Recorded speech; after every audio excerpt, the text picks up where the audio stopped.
অযোধ্যার রাম মন্দিরের স্থাপনা দিবসে নবদ্বীপে আলোর বন্যা, জ্বালানো হলো 2000 প্রদীপ।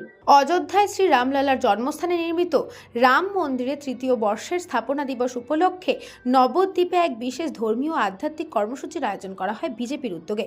নবদ্বীপ ব্লক মণ্ডল 3-এর ব্যবস্থাপনা এবং স্বরূপগঞ্জ পঞ্চায়েতের মহেশগঞ্জ বাগানপাড়া বিজেপি 4 নম্বর শক্তি কেন্দ্রের উদ্যোগে এই উপলক্ষে আয়োজন করা হয় 2000 প্রদীপ প্রজ্বলন ও রাম পুজোর। এদিন আয়োজিত এই অনুষ্ঠানে উপস্থিত ছিলেন বিশ্ব হিন্দু পরিষদের অন্যতম নেতৃত্ব তথা নবদ্বীপ বৈষ্ণব সমাজের গুরুত্বপূর্ণ মুখ শ্রুতিশেখর গোস্বামী।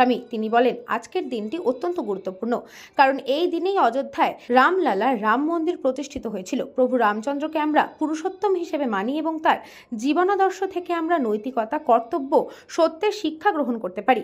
অনুষ্ঠান চলাকালীন ভক্তদের মধ্যে প্রসাদ বিতরণের আয়োজন করা হয়। 2000 প্রদীপের আলোয় ও রাম নামের সংকীর্তনে মহেশগঞ্জ বাগানপাড়া এলাকা এদিন বৈচিত্র্যময় আধ্যাত্মিক পরিবেশে ভরে ওঠে। আজকের দিনেই 400 বছর ধরে দীর্ঘ লড়াইয়ের পর বাবর যে আমাদের যে রাম মন্দির জন্মভূমি তাকে ধ্বংস করে সেখানে বাবরি মসজিদ তৈরি করেছিলেন। তো সেটাকে সেই ধাঁচাকে ধ্বংস করার পরে দীর্ঘদিন আইনি প্রক্রিয়া চলার পরে এই দিনেই রাম মন্দির প্রতিষ্ঠা হয়েছিল, অযোধ্যায় রাম মন্দির প্রতিষ্ঠা হয়েছিল। সেই জন্যই এই দিনের গুরুত্ব এত বেশি।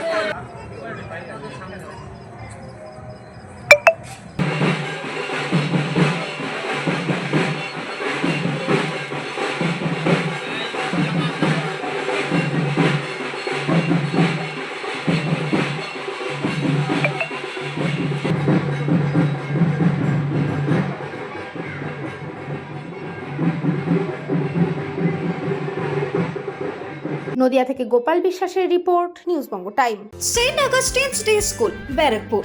Success for every child. Admission open 2026 to 2027. Contact number 900793 4555.